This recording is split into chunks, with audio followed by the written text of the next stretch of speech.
Preguntas, dudas, comentarios, aclaraciones, sugerencias o cualquier otra cosa que se les ocurra.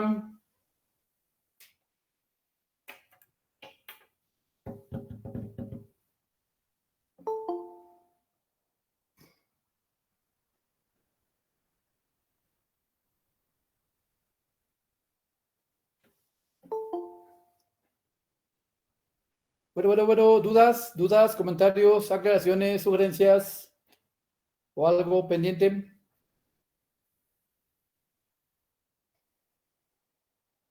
Recuerden que su examen es el próximo martes a las 7 de la noche. Se publica el examen en Classroom y tienen 2 horas para resolverlo, más media hora para problemas de envío, o sea, 2 horas y media en total. Cualquier envío posterior a las 9:30 de la noche ya no será válido. ¿De acuerdo?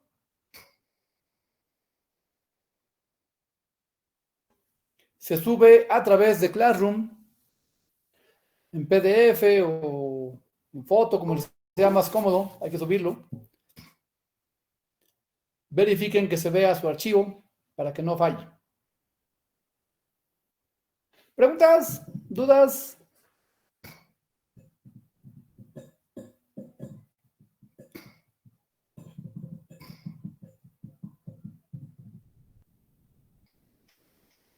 Uh. Uh.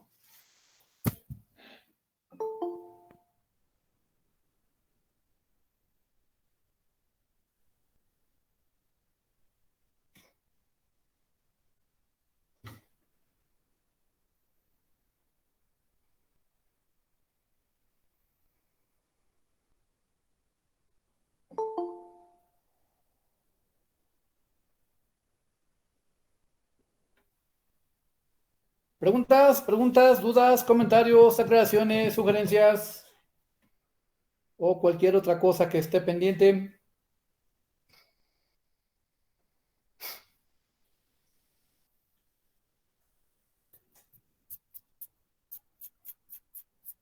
Recuerden que mañana se cierra la entrega de la serie sobre funciones y el lunes se cierra la entrega sobre la serie de límites y continuidad.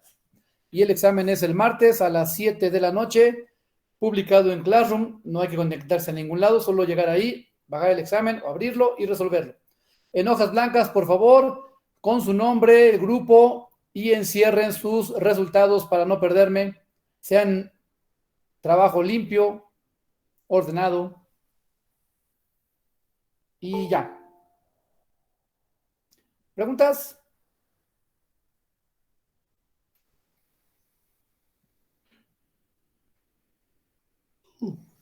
¿Preguntas?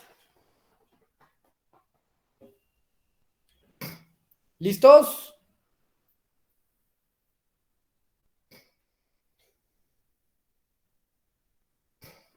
Entonces, arrancamos. Y esto se llama la derivada y algunas aplicaciones. La derivada y algunas aplicaciones. Bueno, es muy sencilla. Se trata de que ustedes conozcan lo que se llama derivada, el concepto derivada. Y a partir de ese concepto, que puedan reconocer su interpretación física y su interpretación geométrica. De manera que puedan resolver problemas que involucran a la derivada. Eso es lo que este tema quiere. Se ve poquito, pero es un buen de cosas, aunque analizándolo puede resultar bastante manejable. Para ello, sin más ni más, vamos al concepto de derivada. Y que quede bien claro, que no haya duda,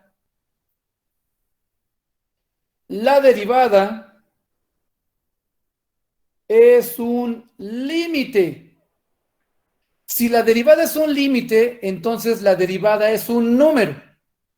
Si la derivada es un límite, es un número que habría tomado algo de haberse permitido un valor en cierta variable, como vimos en los días anteriores.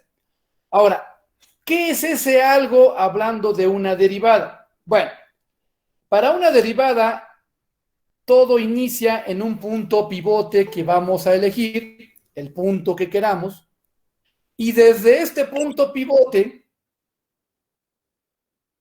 imaginemos que aquí se encuentra este punto pivote en el dominio de una función. A partir de este punto pivote, nosotros vamos a involucrar un cierto incremento de esta variable independiente. Al aplicar este incremento, pues llegaremos a un nuevo valor que va a ser igual a lo que valía el punto inicial más lo que se haya incrementado la variable x. El símbolo delta indica incremento, delta de x significa incremento de x. Entonces, toda la idea de derivada parte desde aquí. Ahora, para una función cualquiera,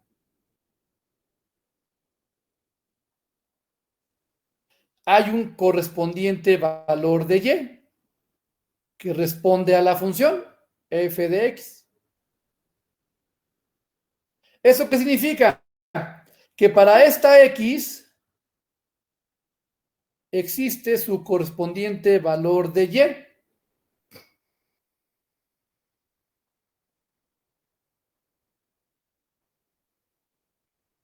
Y para esta otra x existe su correspondiente valor de y. De tal manera que lo que cambia de aquí a acá es lo que conocemos como el incremento de y.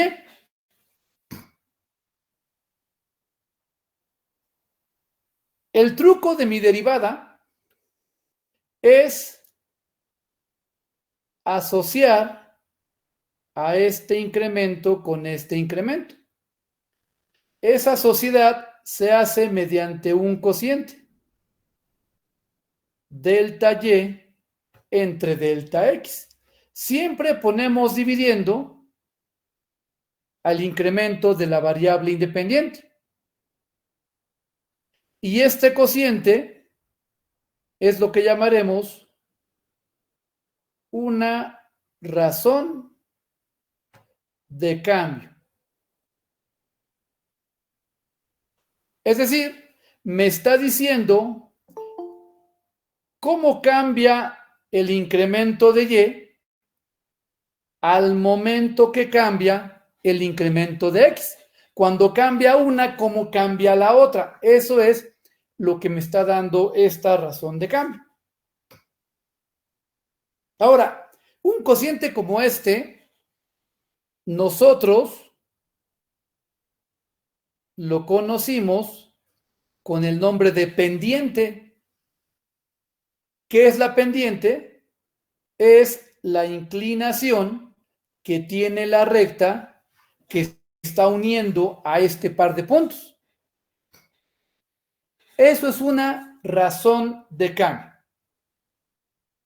En esta idea geométrica, para que todo tenga sentido, pues deben estar separados los puntos para poder medir los incrementos. Ese es el principio básico de cualquier incremento, que se encuentren separados el punto inicial del punto final. ¿Qué es lo que hace la derivada? La derivada dice, mira, vamos a aplicar la idea de límite en esta razón de cambio. Y vamos a ver qué ocurre cuando el incremento de la variable independiente, este de aquí abajo, tienda a ser 0. Ah, caray. No puede ser 0 porque no hay división entre 0, ya lo sabemos. Pero si aplico la idea de límite, lo que habría pasado de haberse podido hacer, me estarían dando lo que pasa con esta razón de cambio. Eso el límite cuando existe, porque no siempre existe, es lo que llamamos la derivada de la función en el punto x0.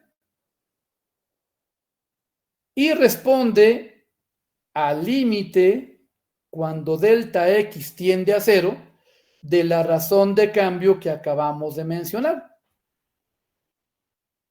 A eso le llamamos la derivada en el punto x0. Si existe, da un número. Si no existe, pues no da nada. ¿Vamos bien? ¿O me regreso? Preguntas ahí.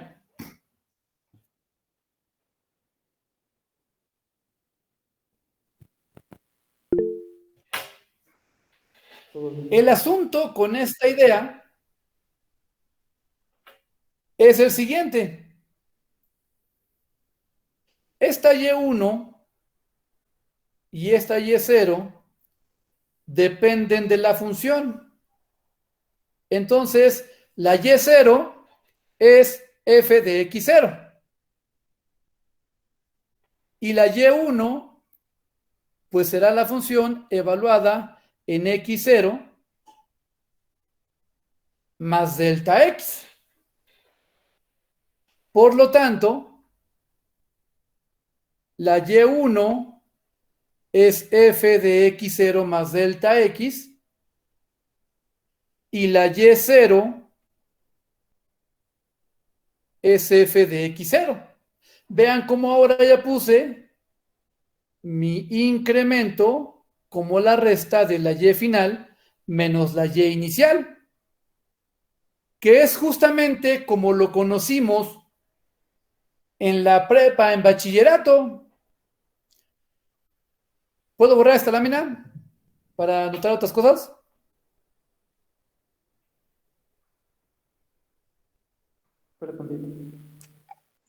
Sí. Ok. Fíjense bien. A nosotros en bachillerato nos dijeron la derivada es igual al límite cuando una misteriosa h tiende a 0 de f de x más h menos f de x y todo sobre h. Esta era la misteriosa h que nos ponían en la prepa. Y decían, te la aprendes y pues ya. Esta h, pues su nombre correcto es el incremento de x. Vean, sigue siendo la misma idea, solo que hemos cambiado la manera de escribirlo. ¿De acuerdo? Ahí está. Esta idea de derivada con h, pues estamos viendo ya de manera concreta que hablamos de incrementos que se están relacionando. Ahora, ¿cómo interpreto esta idea? Porque el límite, pues es una operación, es un cierto tipo de pasos que dan un número y ya. Pero ¿qué me dice? ¿Qué hace por mí este número? Bueno, veámoslo desde el punto de vista geométrico. Yo tengo una función cualquiera, aquí ya puse la gráfica, vean, de nuestra función, ahí está. Y tengo marcado el valor de la y final y el valor de la y inicial. Una es f de x0 y la otra es f de x0 más delta x. Acá está la x0 original y la x0 más delta x, pues me da la x final. Ahí está. ¿Sale? El incremento de x, pues aquí lo vemos, es lo que hay de aquí a acá. Y el incremento de y, pues es lo que hay de aquí a acá. Ahí tenemos los dos incrementos. Y la pendiente que estamos hablando, pues resulta ser la pendiente de esta línea recta, que como une dos puntos de una curva, pues es una recta secante, así le llamamos. Entonces, la pendiente de esta recta secante se obtiene con la razón delta y entre delta x, o bien f de x0 más delta x, la segunda y, menos f de x0, la primera y, entre delta x. Y en este gráfica en particular, vean que toma el valor de 1.2, es decir, me dice que esta línea es 1.2 más grande que esta línea que se encuentra aquí abajo. ¿Estamos de acuerdo? Eso es lo que me está dando esta pendiente secante. Si a esta idea, si a esta pendiente secante, yo hago que este incremento tienda a cero, significa que este punto se empieza a acercar. Y conforme se vaya acercando, nos irá dando un punto cada vez más cercano y nuestra recta secante se empezará a aproximar hasta que cuando pudiéramos hacer que esto tomara el valor de cero, la recta secante se convertiría en una recta tangente. Y entonces el límite así obtenido, delta x tiende a cero de esta pendiente secante, me daría por resultado el valor de la pendiente de esta línea recta tangente, en este punto en particular. El asunto es, geométricamente yo no puedo hacer una recta si solo tengo un punto. Pero si conozco la curva que fue mostrando sus secantes y consigo encontrar este límite es el que me va a decir cuál es la pendiente, la inclinación que tiene esta recta tangente. Entonces, la primera aplicación casi automática de la derivada fue encontrar la pendiente de la recta tangente a una curva en un punto dado. Por esa razón, mucha gente confunde a la definición de derivada con pendiente de la recta tangente. Pero no es una definición, más bien es una aplicación, la primera aplicación debido a su interpretación geométrica. Vean la siguiente lámina, aquí se puede ver como vean, a medida que reduzco el incremento, el punto inicial y final se están acercando y cuando se llegan a encimar, nos daría esta línea tangente, el valor de su pendiente obtenido desde esta derivada. Vean aquí arriba, estoy marcando las diferentes pendientes.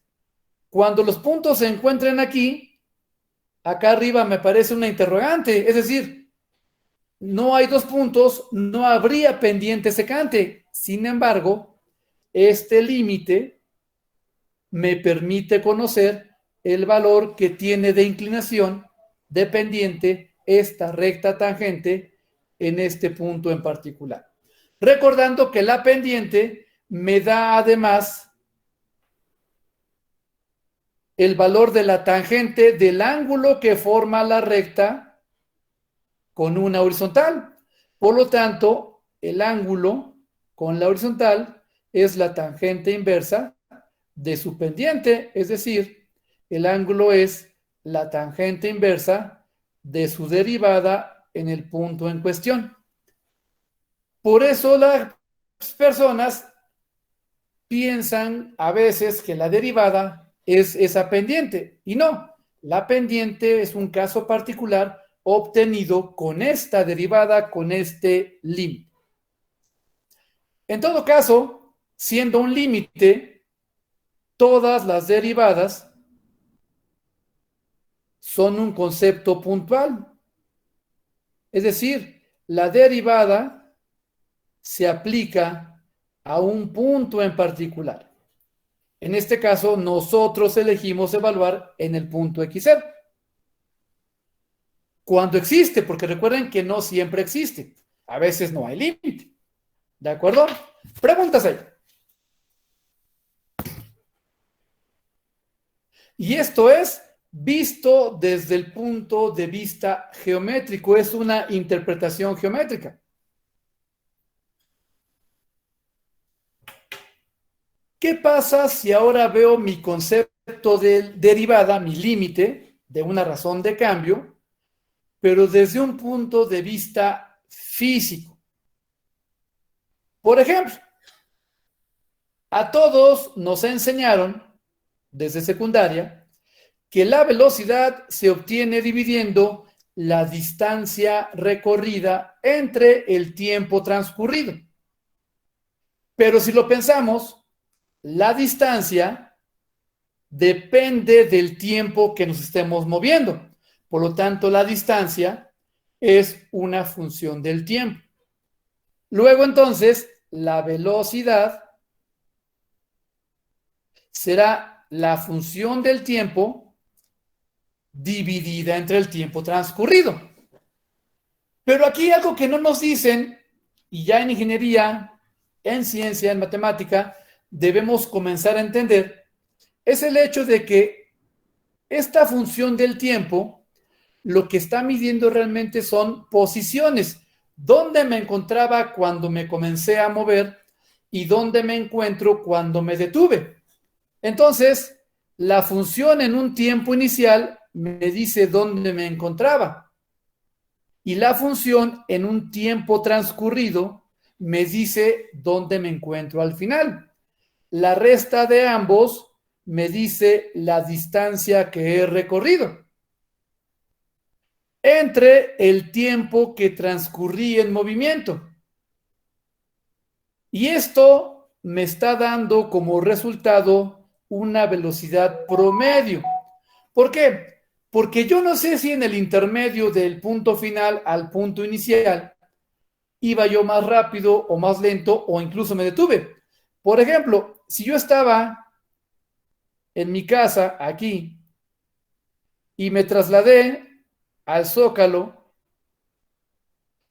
yo puedo medir la distancia y el tiempo que hice y me da una velocidad, pero yo no sé si en el intermedio agarré tráfico, había semáforos o era vía libre, si iba yo más rápido o iba yo más lento. Entonces, eso implica que esto me da una idea de qué pasó en el rango completo, pero no lo que pasó de manera específica a lo largo del recorrido. Por eso se llama velocidad promedio.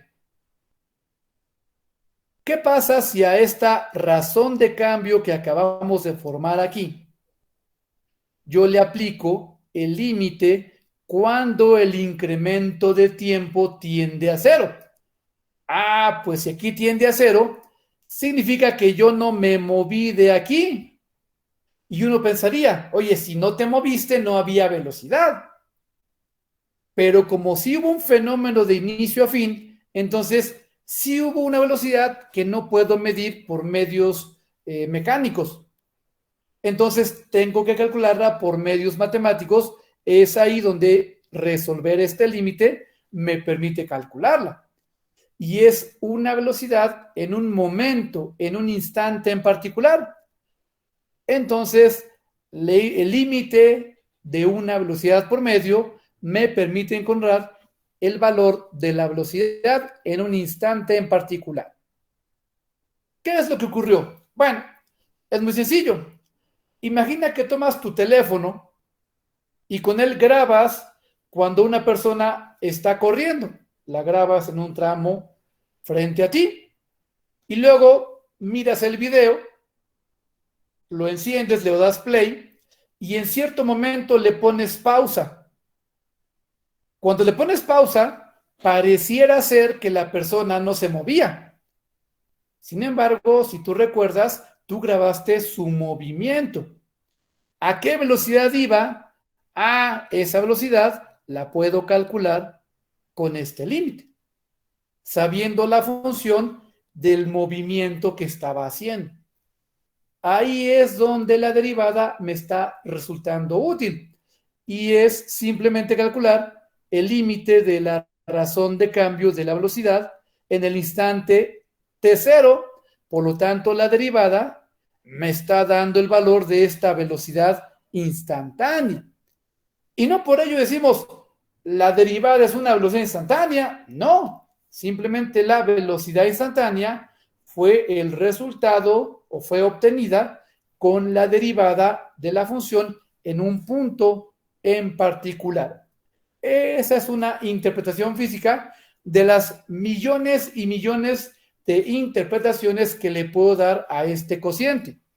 ¿Por qué? Porque finalmente la razón de cambio entre dos variables, pues depende de qué variables sean y dependiendo de lo que digan, tendremos fenómenos diferentes. Esto ocurre en todos lados, por eso el límite, por eso la derivada aparece en todos lados. Por eso verán que prácticamente en todas las carreras universitarias, en todas, al menos en el primer curso, se tiene que hablar de cálculo diferencial, es decir, de derivadas. Es una herramienta que permite calcular cómo cambia una variable con respecto de otra cuando hacemos un instante, un momento específico del proceso que estemos midiendo. Preguntas ahí.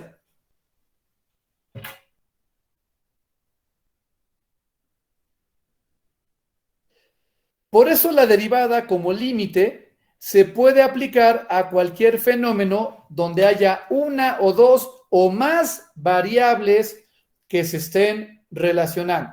En nuestro curso hablaremos de una variable dependiente y una variable independiente, pero lo llevaremos a más variables en el curso que sigue de cálculo integral y de cálculo vectorial. Ahí veremos cómo esto se puede llevar a muchas más variables y, por supuesto, que tiene una interpretación y tiene muchísimas aplicaciones. Preguntas ahí.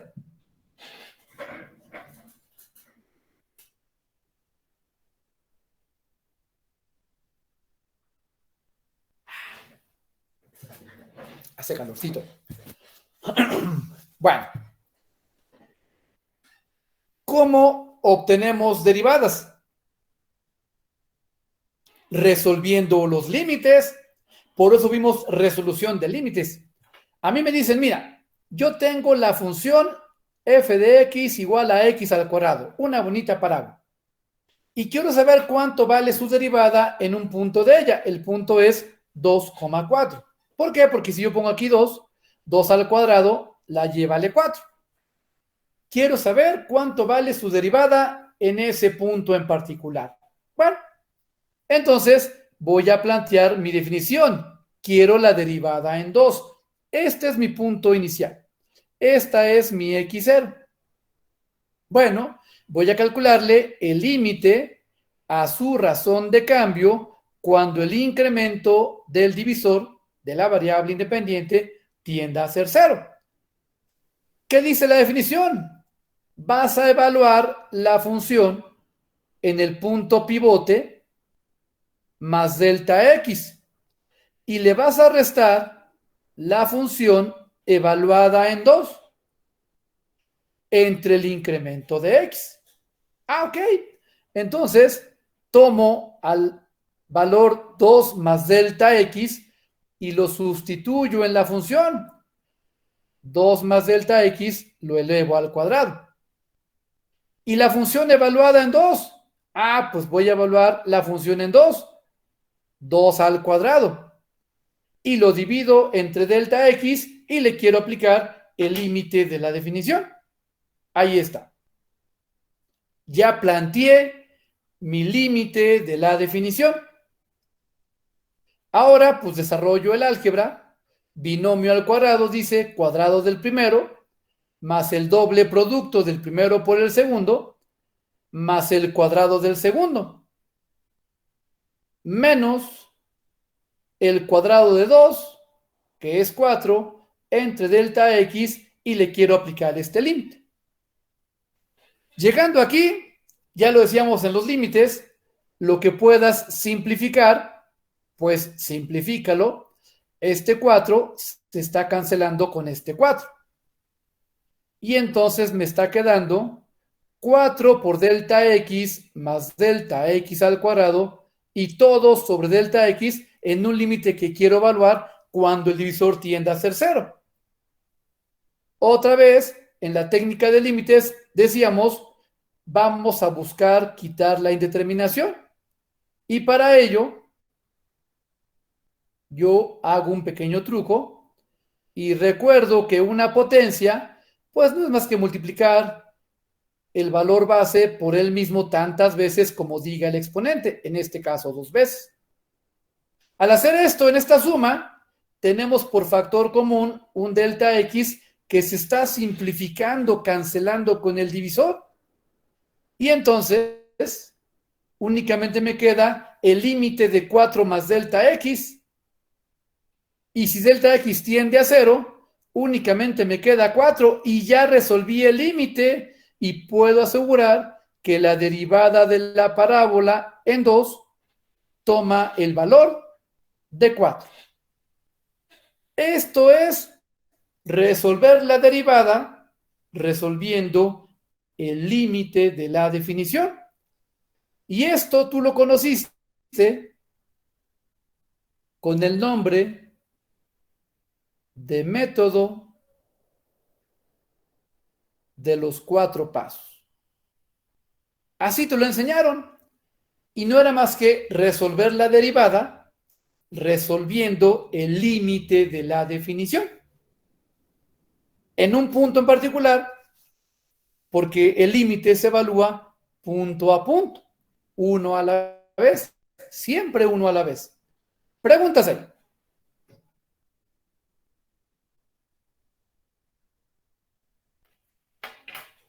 El asunto de hacerlo uno a la vez, y esto ya hace 200 años los grandes matemáticos se dieron cuenta de ello, pues es que era muy tardado, muy aburrido y muy tedioso. Entonces había que buscar la manera de hacer esto así como está, pero de manera más práctica. Entonces se dijo, vamos a hacerlo de la siguiente manera. En vez de darle un valor numérico en particular, vamos a darle un nombre genérico, x. Y entonces estoy calculando la derivada en un punto x genérico. Por lo tanto, aquí me queda evaluado en x más delta x la función, menos la función valuada en esa x genérica, que implicó que x más delta x se metió a la función, se elevó al cuadrado, que x se metió a la función, se elevó al cuadrado, y volví a hacer las operaciones, cuadrado del primero, doble producto del primero por el segundo, más cuadrado del segundo, cuadrado de x, y todo sobre delta x aplicando el límite que estamos buscando. Nuevamente, lo que fuera común se canceló y lo que queda, lo que fuera común arriba y abajo se canceló y me permitió llegar a una expresión la cual ya no tenía el problema del entre cero. Puedo calcular el límite como hicimos en los límites pasados y si aquí delta x tiende a 0, el límite resultó ser en 2x. Y entonces, la derivada de manera genérica para esta función resultó ser 2x. ¿Qué ganamos con esto? Que ahora lo que obtuvimos es una función que en el dominio de nuestra función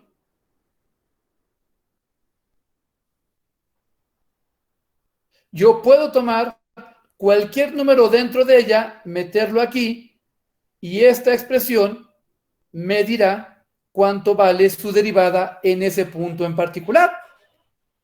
Ya fue mucho más práctico porque yo tuve que hacer todo este desarrollo solo una vez.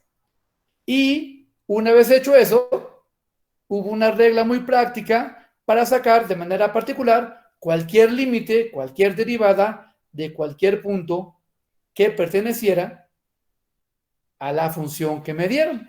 Ya fue una manera más práctica de hacerlo. Aún así, seguimos haciéndolo resolviendo el límite, o sea, aplicando la regla de los 4 pasos. Preguntas ahí.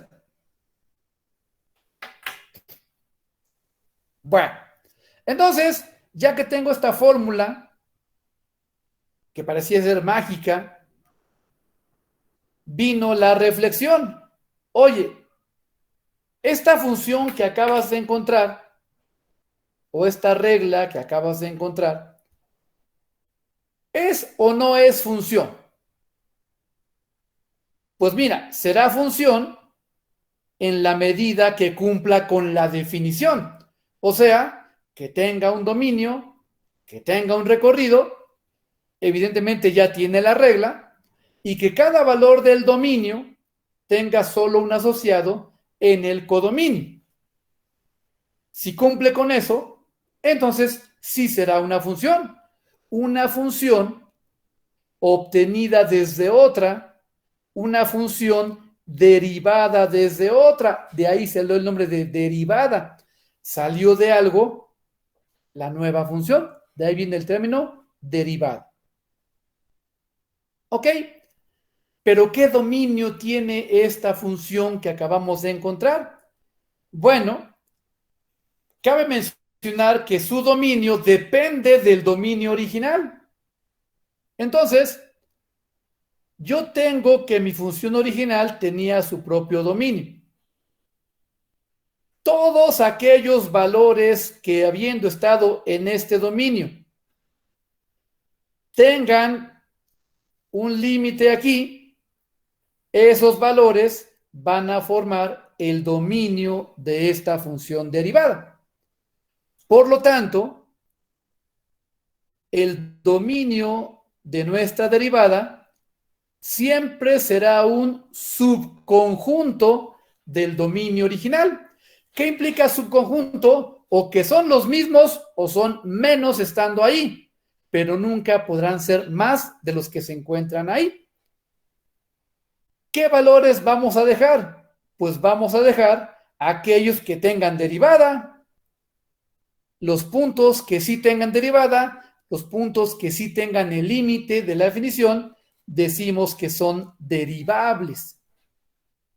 Curiosamente, siempre nos va a dar un intervalo abierto. ¿Por qué un intervalo abierto? Porque recuerda que aunque la función esté definida dentro de intervalo cerrado, como es un límite, recuerda que los límites no existen en los extremos. Entonces, al menos los extremos deberán descartarse de nuestra función derivada, ya que el límite en los extremos no existe. Y faltaría ver todavía si aquí en medio alguien no tiene límite para también retirarlo. Por eso llamamos que es un subconjunto del dominio original. Preguntas ahí.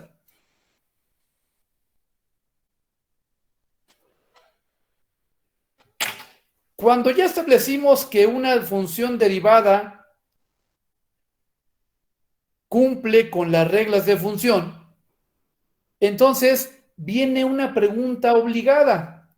Oye, si la derivada es una función, ¿le podremos aplicar a esa función derivada nuevamente el límite de su propia razón de cambio con respecto de la variable independiente cuando el incremento tiende a cero?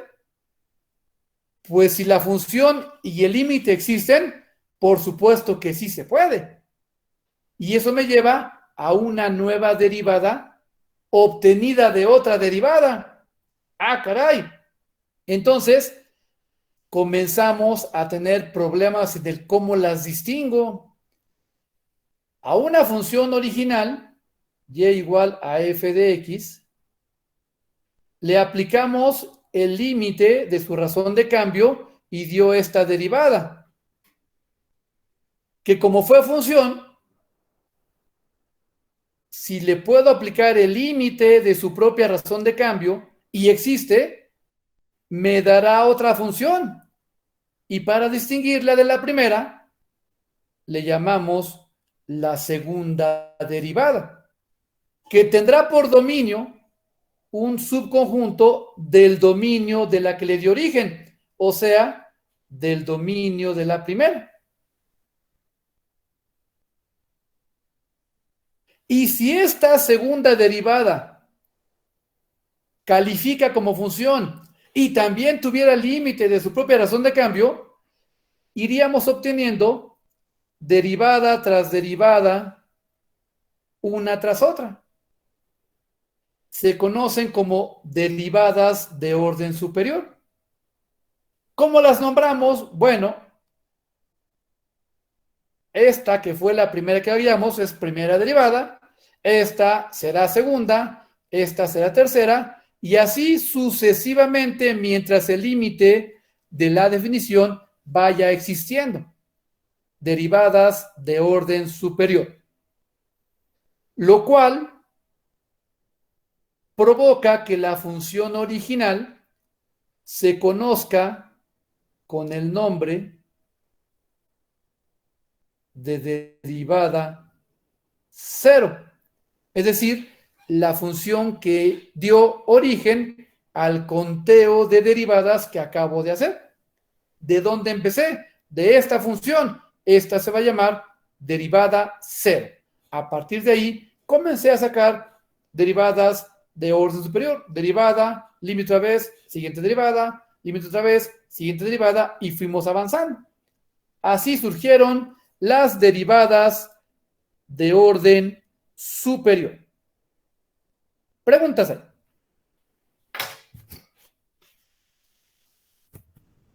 Bueno, a medida que fueron apareciendo más derivadas de esta manera, pues hubo el problema de cómo distinguirlas, cómo nombrarlas. Y eso nos llevó a la notación de funciones. ¿Cómo nombrar a las funciones de manera que todos entendamos lo mismo? Y en este sentido, hay 4 autores dominantes, cada uno tiene su propia notación. Y tenemos a Lagrange. Lagrange, él dijo, mi notación va a ser f' de x o simplemente y'. ¿Por qué? Porque era la manera de decir, es una función asociada a f, pero salida de ahí con este límite.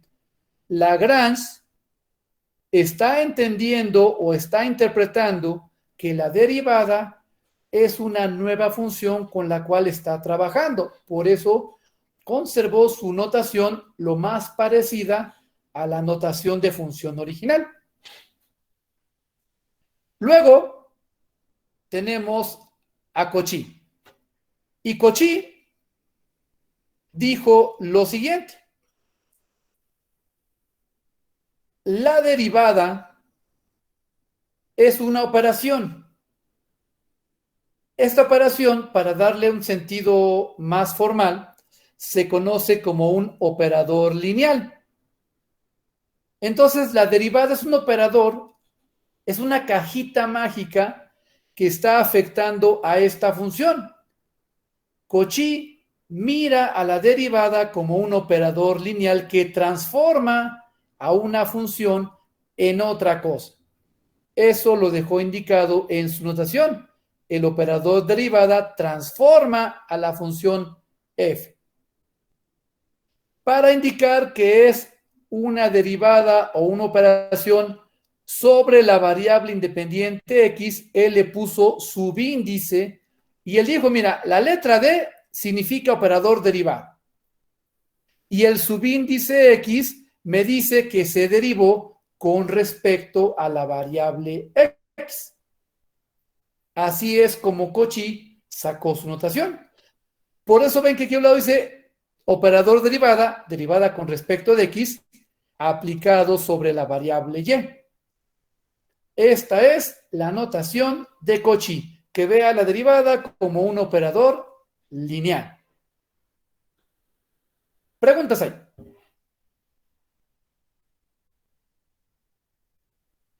Luego tenemos a Leibniz. Leibniz, él dice, mira, yo estoy de acuerdo con Cauchy, hay un operador actuando sobre una función, solo que él al operador le llama d entre dx, aplicado sobre la función f de x. Pero cuando aplicó esta idea a la variable y, le quedó dy entre dx. Y entonces, en sus avances, en su estudio, él se dio cuenta que la derivada podía verse o entenderse como el cociente de dos diferenciales que podían trabajar separadas. La diferencial de y es una cosa y la diferencial de x es otra cosa, y se pueden relacionar mediante este cociente llamado derivada. Ya hablaremos después de qué es una diferencial por separado. Eso dijo el amigo Leibniz. Y finalmente, el amigo Newton, que tenemos aquí a la derecha, él, al igual que Lagrange, mira en la derivada simplemente a una nueva función relacionada al fenómeno que esté estudiando. Newton pues trabajaba con fenómenos físicos, fenómenos de la mecánica del movimiento. Y para distinguirla simplemente dijo, ponle un puntito encima y ya sé que es la primer derivada de esa función. Esta fue la notación de Newton, la cual aparece pues en muchos libros de mecánica clásica, la van a ver con mucha frecuencia. Pregúntase. Ahí tenemos todas las notaciones que actualmente manejamos de derivación, que se hicieron populares, se hicieron comunes y son las que ahora usamos. ¿Cuál vamos a usar? Cualquiera de ellas es correcta y vamos a procurar en este curso manejarlas todas para justamente no acostumbrarnos a una sola manera. Trabajar con varias formas, nuestra fórmula, nuestra notación de derivación. Hasta aquí, pues todo iba, digamos, no muy complicado, pero ¿qué pasó con las derivadas de orden superior? Bueno, cuando llevamos estas ideas a las derivadas de orden superior, cada uno de los autores fue ajustando su propia definición. Y entonces, ya decíamos que Lagrange puso f' o y', que Cauchy puso el operador de x aplicado sobre y o f de x, que Leibniz puso el cociente de diferenciales de diferencial de y entre diferencial de x, y que Newton puso f puntito o y puntito. Cuando llegamos a la segunda derivada, Lagrange no tuvo problemas, dijo, pues son dos primas o dos comitas, y b' o f b'. Cauchy simplemente las fue numerando con un valor numérico en la parte superior. Leibniz hizo algo parecido, pero para no confundirse con potencias, puso los exponentes uno a la izquierda y otro a la derecha de la variable. Arriba la dependiente, a su izquierda, abajo la independiente lo puso a la derecha, indicando que era la segunda derivada de y con respecto a x dos veces. Y Newton pues puso dos puntitos arriba de f o arriba de y. Cuando llegamos a la tercera derivada, Lagrange puso tres primas o tres comitas a su derivada. Cauchy siguió numerando ahora con 3, lo mismo que Leibniz ahora con 3, y Newton puso tres puntitos encima de sus derivadas. Cuando llegamos a la cuarta, Lagrange dijo, son muchas comitas, y empezó a nombrar de manera numérica sus derivadas, y para no confundir con exponente, le puso un pequeño paréntesis al grado de su derivada derivada para distinguirlo. Indica grado y no exponente. Cauchy, que ya venía manejando notación numérica, no tuvo mayor problema, lo mismo que Leibniz. Y Newton no necesitó trabajar con cuartas derivadas ni ninguna otra derivada de orden superior. Los demás fueron siguiendo la notación numérica para indicar en qué orden de derivada se estaban manejando. Así surgieron las notaciones de derivadas de orden superior. Preguntas ahí.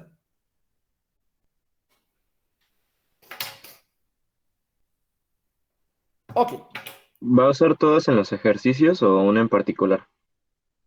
Usaremos de manera indiferente cualquiera de ellas. Ok. La idea es que cuando la veas, la reconozcas y que sepas qué hay que hacer.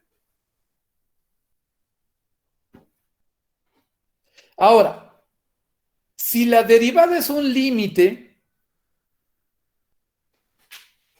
y en límites hablamos de límites laterales, entonces, si yo aplico el límite de la definición de la razón de cambio solo por la izquierda de cero, tendremos la derivada lateral por izquierda. Y para distinguirla, le pusimos un menos aquí abajito, entre paréntesis, indicando que es derivada por la izquierda, llegando al cero por su izquierda. Igual, si fuera un límite lateral por derecha, acercándome por la derecha del cero, tendríamos una derivada lateral por derecha. Para reconocerla, le ponemos un pequeño más, como subíndice, aquí entre paréntesis, indicando que se obtuvo desde la derecha del cero en nuestro incremento delta x, derivada por izquierda, derivada por derecha.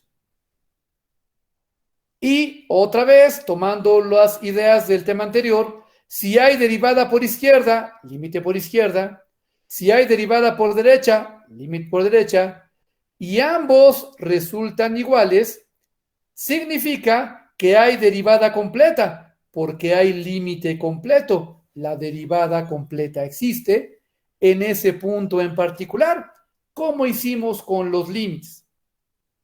Pero si hay derivada izquierda y derecha, pero resultan diferentes, entonces concluimos que la derivada en ese punto en particular, pues no existe porque dieron diferentes valores de límite, rompiendo con el teorema de unicidad, que sabemos que es el teorema que todo límite debe cumplir siempre. Vean cómo estamos trayendo todo el tema de funciones y todo el tema de límites ya en uso o en aplicación a la idea de derivadas. Entonces, no es extraño que podamos también traer la idea de continuidad que platicábamos ya ayer, me parece. Y entonces viene una situación, digamos, que pareciera ser obvia. Para que haya derivada debe haber función. Por lo tanto, cuando la función no es continua, no podrá haber derivada, al menos en ese punto. Quiere decir que un requisito para que haya derivada es que la función sea continua. Entonces, diríamos, mira, toda esta parte sí es derivable. Toda esta parte sí es derivable, pero en el agujero que tiene la función, ahí dejó de ser derivable. Lo mismo pasa a un lado. Donde hay curva, hay derivada, pero en la asíntota vertical ya no hay derivada. Lo mismo cuando me enfrento a un salto. Antes del salto, por supuesto que hay derivada. Al momento de saltar, ahí ya no es derivada. Y pasa lo mismo aquí en el punto fugado, donde deja de haber continuidad, ahí dejó de ser derivable. Ok. ¿Para qué derivada? Debió ser continua. Por eso vimos continuidad. Evidentemente, de ahí salió. Pero nos enfrentamos a un pequeño problema. El hecho de que sea continua, por ejemplo, en esta función que está aquí abajo, no asegura que ya será derivable. ¿Por qué? Porque exactamente aquí, la derivada por izquierda, la pendiente de esta recta, es diferente a la derivada por derecha, la pendiente de esta otra recta. Y por lo tanto aquí dejó de ser derivable. ¿Cómo lo reconozco? Porque ahí tenemos un cambio brusco en la dirección. Cuando hay un cambio brusco, ahí no será derivable. A pesar de haber sido continua, venía y drásticamente cambió a otra dirección. En cualquier otra parte, por supuesto que sí tiene derivada, pero aquí no. Habrá funciones que en todos sus puntos no tenga cambios bruscos y por lo tanto será derivable en todo su dominio. Exacto, Arturo. Para que sea integrable debe ser continua, es la primera condición. Por eso vemos continuidad, algo que la gente desprecia, pero si no es continua, no hay derivadas y tampoco hay integrales. Como van a ver en su curso de cálculo integral, las reglas para integración. Por eso se hacen las definiciones y los conceptos, justamente. Y no es que sea complicado, más bien estamos construyendo conceptos sobre otro concepto, y cuando te das cuenta es una cantidad tal de ideas que pareciera ser complicado a alguien que lo mira desde afuera. Preguntas ahí.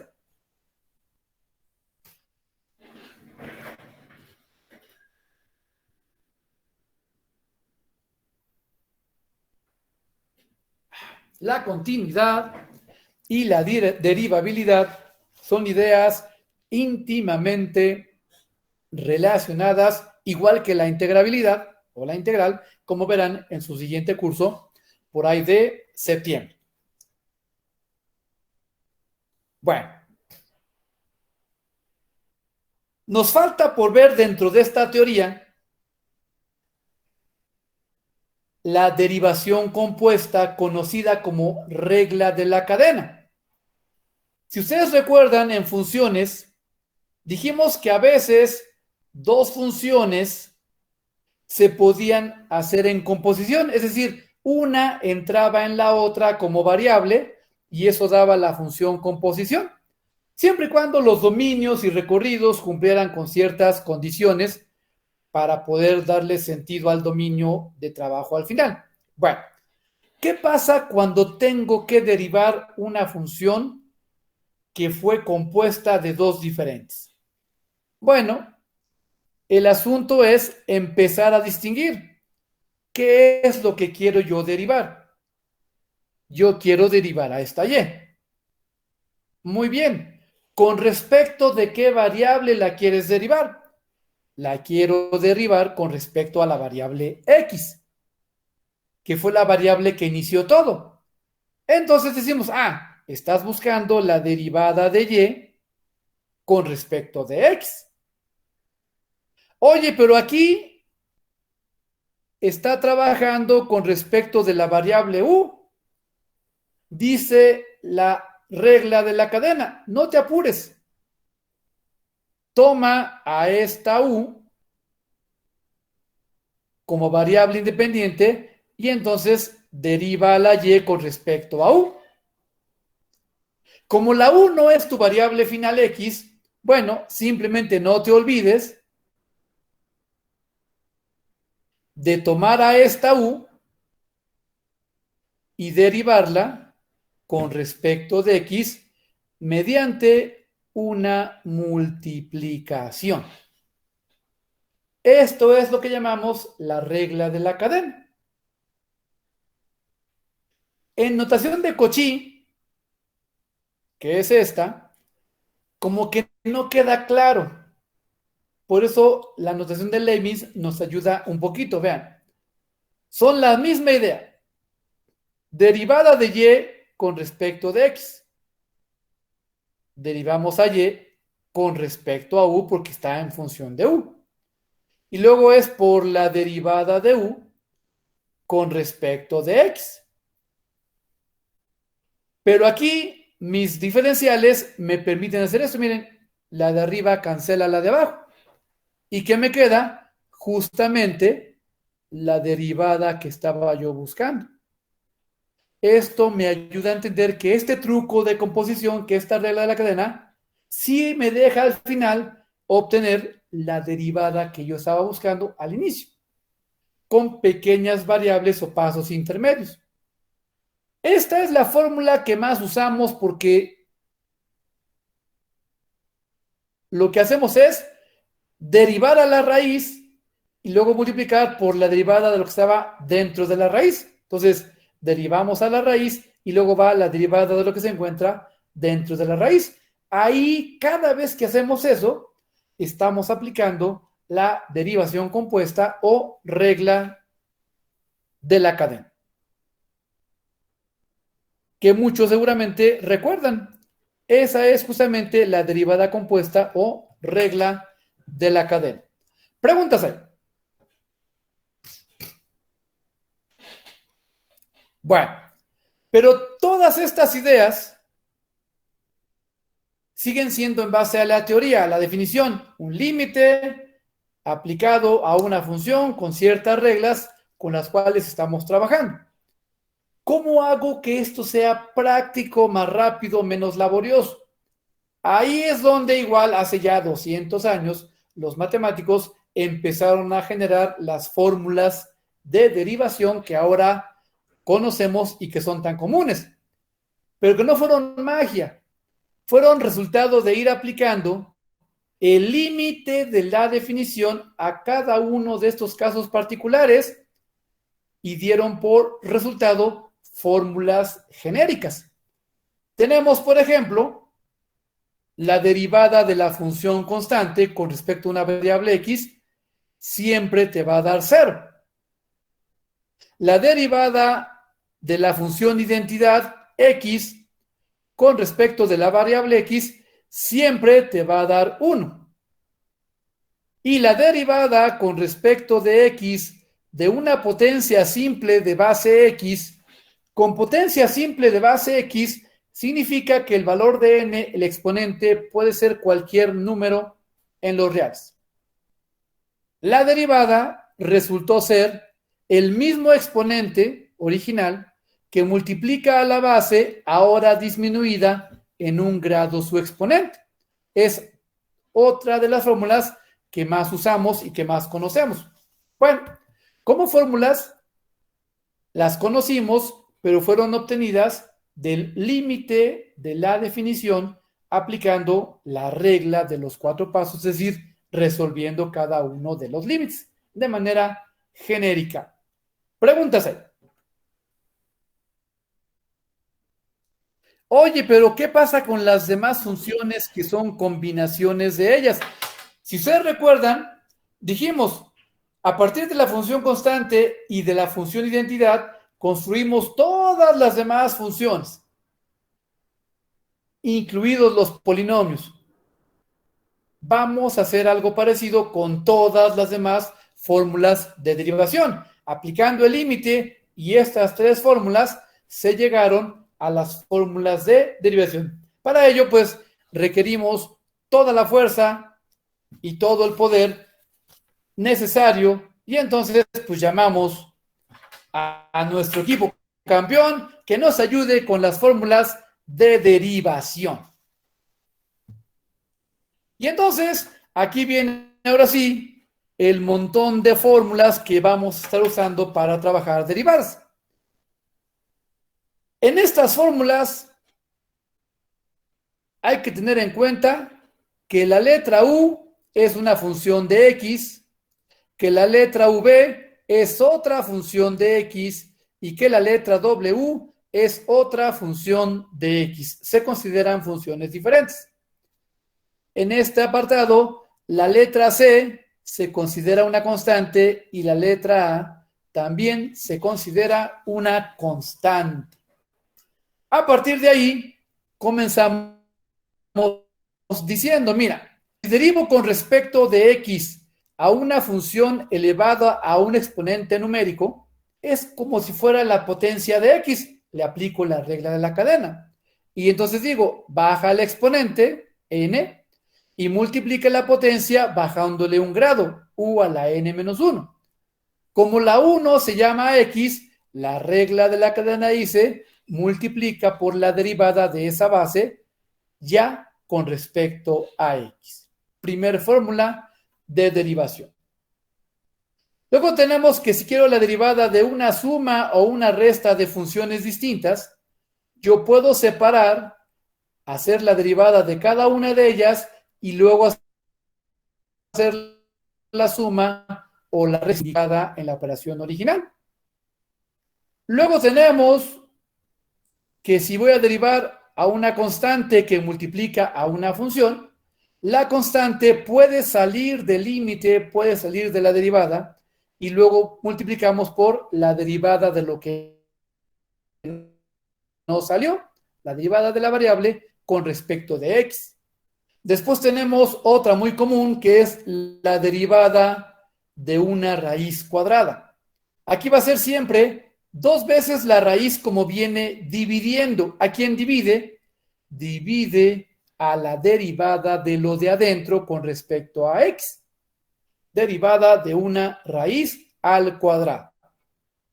Que realmente lo que hicimos fue aplicar esta operación que tenemos aquí. ¿Por qué? Porque recuerda que una raíz es un exponente a la 1/2. Al derivarlo, nos quedó 1/2 de u y 1/2 menos 1 a la menos 1/2. Todo exponente negativo indica división. Por lo tanto, aquí es 2 por u a la 1/2 entre 1. De ahí salió esta parte. Y como la u no es x, pues de ahí apareció arriba la derivada del argumento con respecto de x. Es decir, la fórmula de la raíz no es más que un caso particular de la fórmula de una potencia fraccionaria elevada a la 1/2. Para que vean que todas las fórmulas se obtienen unas de otras de manera consecutiva. Luego tenemos la derivada de una multiplicación entre dos funciones. Bueno, aquí tendremos la primera multiplicando a la derivada de la segunda. Y le sumaremos la segunda multiplicando a la derivada de la primera. Vean cómo la que pusimos aquí arriba, cuando sacamos la constante, es un caso particular de esta general. ¿Por qué? Porque si lo pensamos, esta constante vendría siendo la primera. Y cuando derivo a esa primera, su derivada es 0 y cancela esta parte. ¿Y qué me quedó? La constante por la derivada de la segunda. Vean cómo la de arriba es un caso particular de la de abajo.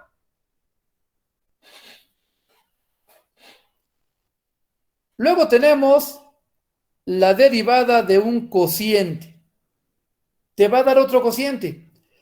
De inmediato la de abajo siempre va a ir al cuadrado. Y en el numerador va a ir la combinación de la de abajo por la derivada del de arriba menos la de arriba por la derivada del de abajo. En ese riguroso orden. Lo cual me lleva al caso particular en el que tengo una constante entre una función. Observa, si esta de arriba es una constante, la derivada de 0 y cancela esta parte y que nos queda menos la constante por la derivada del de abajo entre el de abajo al cuadrado. Esta fórmula de la derecha es un caso particular de la que tenemos a la izquierda abajo. Luego tenemos la que todo mundo adora, que es la derivada de e a la u, la exponencial de e.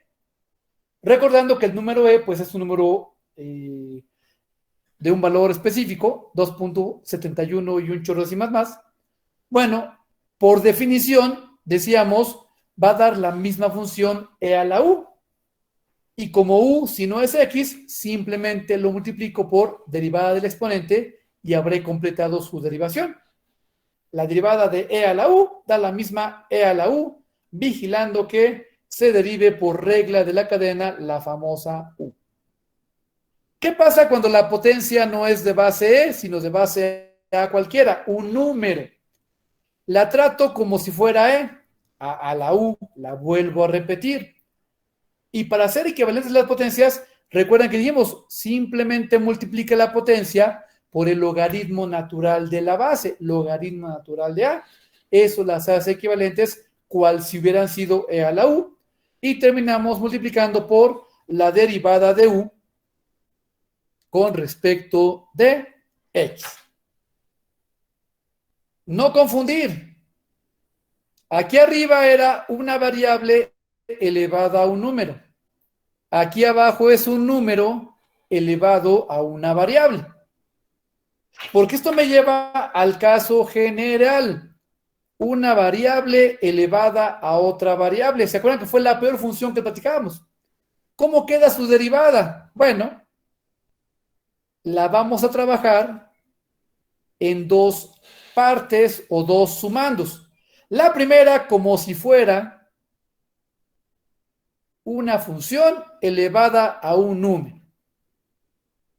Si fuera una función elevada a un número, bajaríamos el exponente, en este caso una función, la base perdería un grado y multiplicaríamos por la derivada de la base.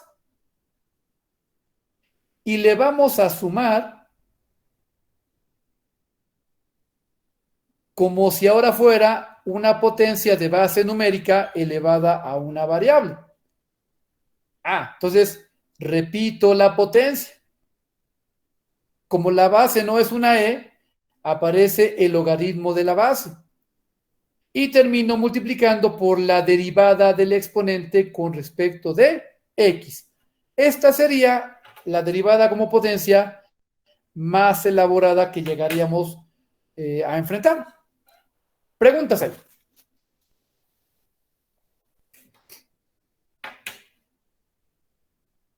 Ok.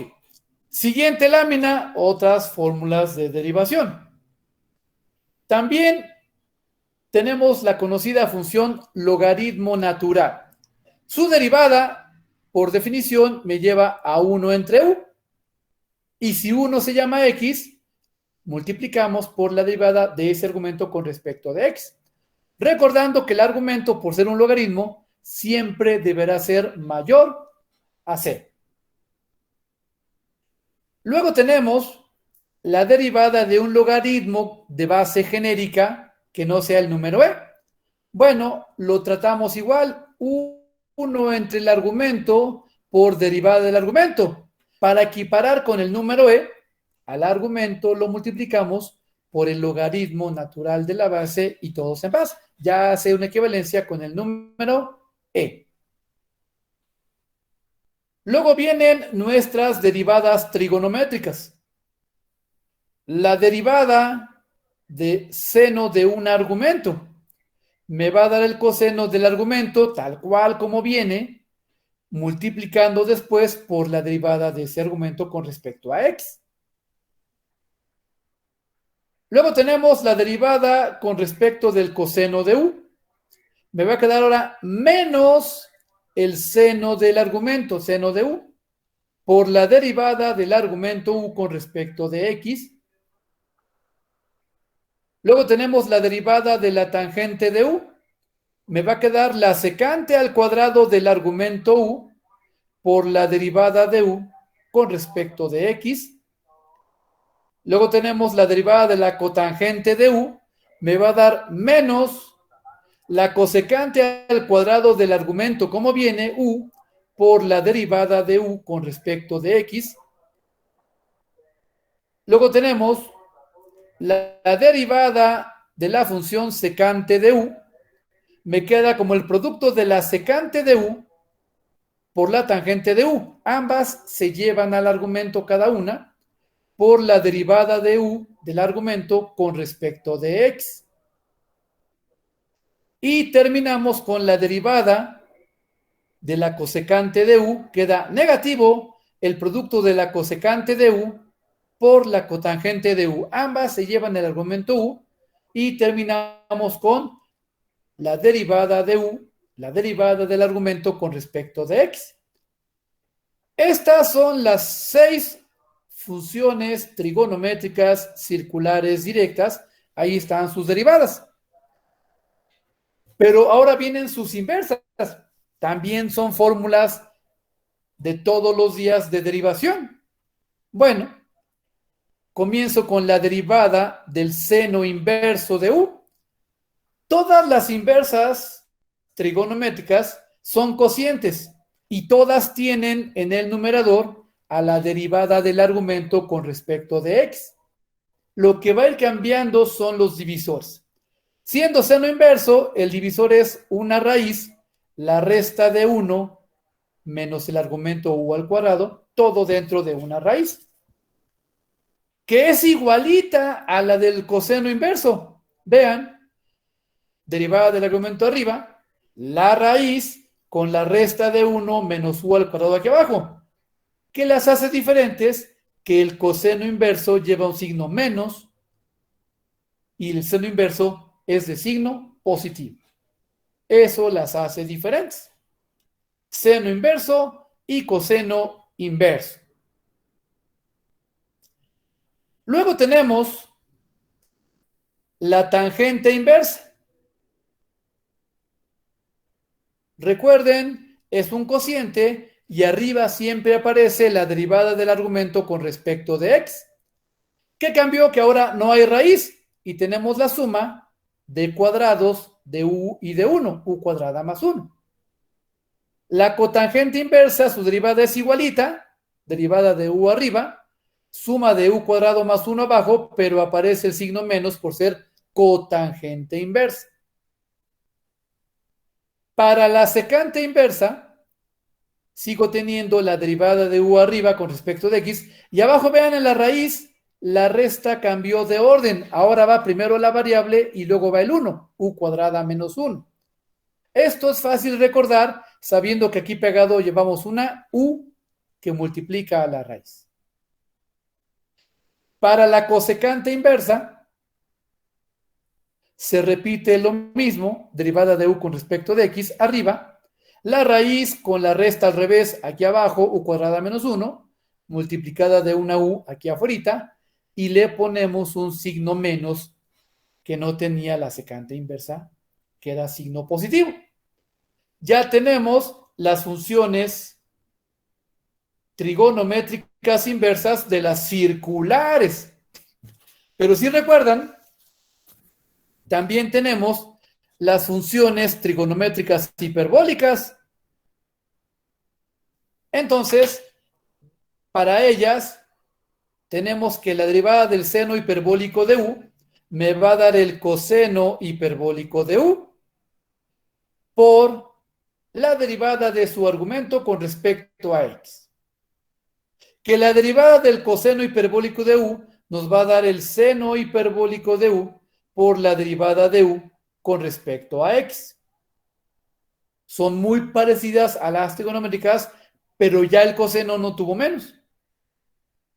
La derivada de la tangente hiperbólica de u resulta en la secante cuadrada de u, como la circular, por la derivada de u con respecto a x. La derivada de la cotangente hiperbólica de u, igual que la circular, quedó como menos la cosecante cuadrada de u por la derivada de u con respecto a x. La derivada de la secante hiperbólica de u queda como la circular, vean, secante hiperbólica de u por tangente hiperbólica de u por derivada de u con respecto a x, pero aquí sí lleva un signo menos antepuesto por ser hiperbólica. Y finalmente la derivada de la cosecante hiperbólica de u aquí sí es igual a la circular, menos la cosecante hiperbólica de u por la cotangente hiperbólica de u por la derivada de u con respecto a x. Son las trigonométricas hiperbólicas. Faltarían las hiperbólicas inversas. Bueno, las hiperbólicas inversas, aquí las tenemos, y tenemos primero que nada al seno hiperbólico inverso de u. Otra vez, seguimos teniendo siempre arriba en el cociente la derivada del argumento con respecto a x. Y abajo vean la raíz. En vez de resta, ahora se trata de una suma. Eso cambió con respecto de la circular. Para el coseno hiperbólico inverso, me sigue dando arriba la derivada del argumento y abajo la resta de u cuadrada menos 1 dentro de una raíz, siempre y cuando el argumento sea mayor a 1. ¿Qué pasa con la tangente hiperbólica inversa? Seguimos teniendo arriba derivada del argumento con respecto de x. Pero ahora en vez de suma tenemos una resta de 1 menos u al cuadrado, que curiosamente es igualito a la cotangente inversa. ¿Qué las hace diferentes? ¿Dónde se mueve cada una? Una está atrapada entre menos 1 y 1 y la otra es antes de menos 1 o después de más 1. Eso las hace diferentes. Para la secante inversa hiperbólica le aparece un signo menos a la derivada del argumento en el cociente. Y abajo, vean, me queda la resta de cuadrados de 1 menos u dentro de una raíz, multiplicando a u, siempre y cuando estemos entre 0 y 1 para que tenga un dominio aceptable. Y la cosecante inversa hiperbólica de u vuelve a ser menos la derivada del argumento arriba, y abajo va a ser en la raíz suma de cuadrados de 1 y de u por u, pero debe ser positivo siempre, por eso ponemos valor absoluto, y evitando el 0, la u no puede ser 0 para que el cociente pues tenga sentido al momento de estar trabajando. Todas estas son las fórmulas básicas de derivación. La idea es que con el tiempo, con la práctica, recuerdes a la mayoría, si no es que a todas, pues sí a la mayoría, a las más usuales. Pero mientras eso ocurre, pues es factible que tengas a la mano tu formulario en lo que te las vas aprendiendo. Lo ideal es que te las aprendas, porque sabiendo bien estas, digamos esta lámina no, pero sí las anteriores, sabiéndolas bien, será más fácil trabajar, plantear las integrales que veremos en cursos posteriores. Entonces, vamos a procurar sobre la marcha ir aprendiéndonos las fórmulas que acabamos de mencionar. Preguntas aquí. Obviamente,